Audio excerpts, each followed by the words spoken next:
Hello and welcome, fellow bookworms and film fans. Welcome to this week's episode of The Contented Narrative, where we are doing a book review this week, The Rivers of London by Ben Aaronvitch. It took me quite a while to get his name right. I have actually met him as well. I know obviously I'd met the first book review person, and I have met the second book review person. And he's so lovely. He honestly is. I love trying to meet authors. I honestly do, and Waterstones is a great place for that. Obviously not in today's climate at the moment, but keep an eye out, because honestly, if you want to meet authors, Waterstones is probably the best place for it.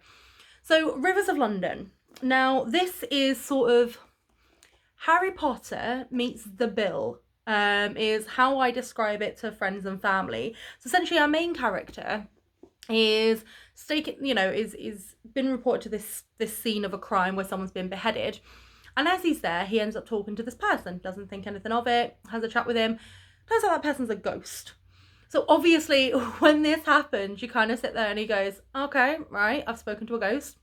That's fine. And he kind of doesn't think anything of it. Until he's then recruited into the secret part of the police force. And this is all set in London, by the way, but it's a police force called the Folly, that deal with magic, basically. And this is magic of all kinds, and he is being apprenticed to become essentially a wizard while also being a police officer. So this book is honestly, it's absolutely brilliant. It had me from the very first chapter. I'm not gonna lie, literally as soon as I cracked open this book was actually recommended to me by a close friend of mine called Nigel. He lent the books to my mum, and then I kind of read the blurb of one of them and went, oh, that sounds quite interesting. So I've read them, and then I started getting my own. Now he has written quite a few of these books.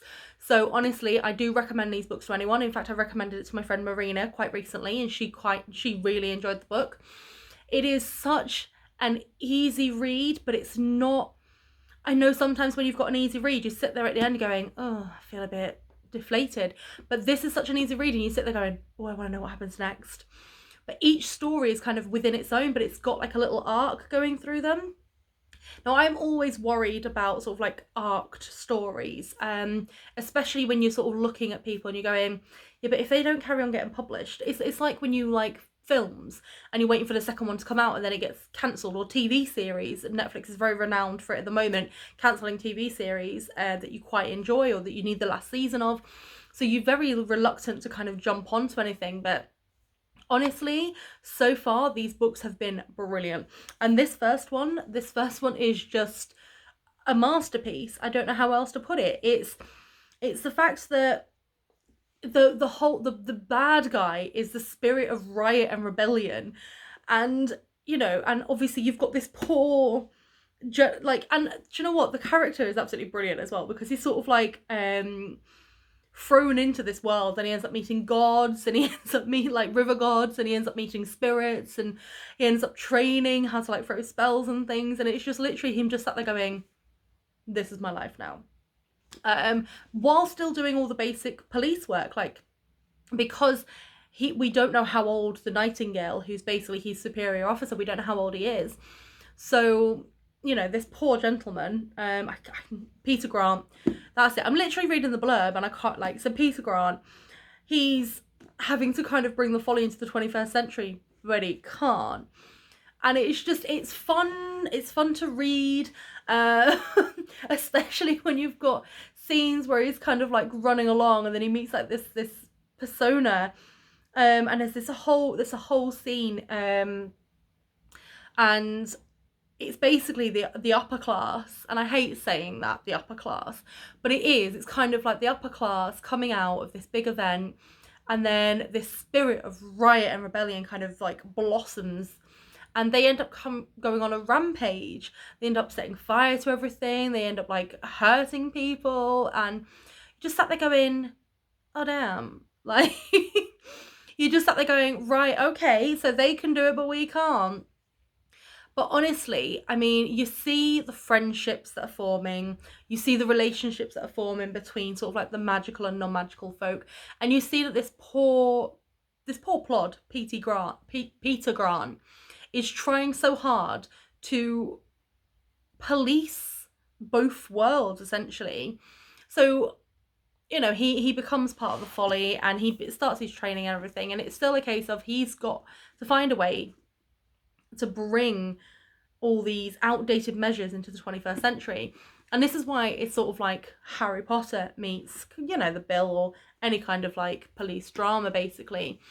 And the reason I say Harry Potter is because obviously, you know, Hogwarts, they don't have computers, they don't have like laptops, they don't have like just pens, they use quills.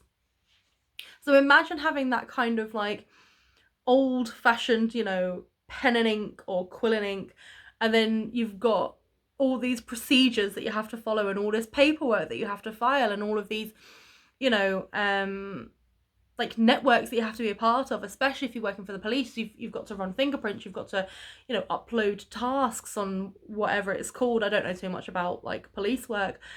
And the fact that he's trying to do this, but where he now resides essentially with Nightingale, there's no electricity allowed in. So he's now trying to kind of, you know, build up his den and everything. But it's just so brilliant. It's such a great idea. Honestly, it is. And it's so brilliantly blended between the two. Between the idea of, you know, what do you, like, how does a normal cell hold a practitioner? They can bust out locks, they can escape. So how do you police them, basically? And it's fun to read, and honestly, I would recommend this to absolutely anybody. I really would, because to be perfectly honest, it's worth it. It honestly is. I mean, the idea, like, as I said, Aaronvitch is just a great author. He really is. And there's loads, obviously it's in the top shelf at the back because it's an AA. But honestly, he's such a great author, and it's always original ideas as well, in my eyes. And, you know, I don't feel like, even because obviously when you're reading a series of books, you can kind of get to the point where it gets repetitive, and you kind of sit there going, ugh, but every book is a new, fresh idea. But this one especially, from the second, I mean, literally, the first...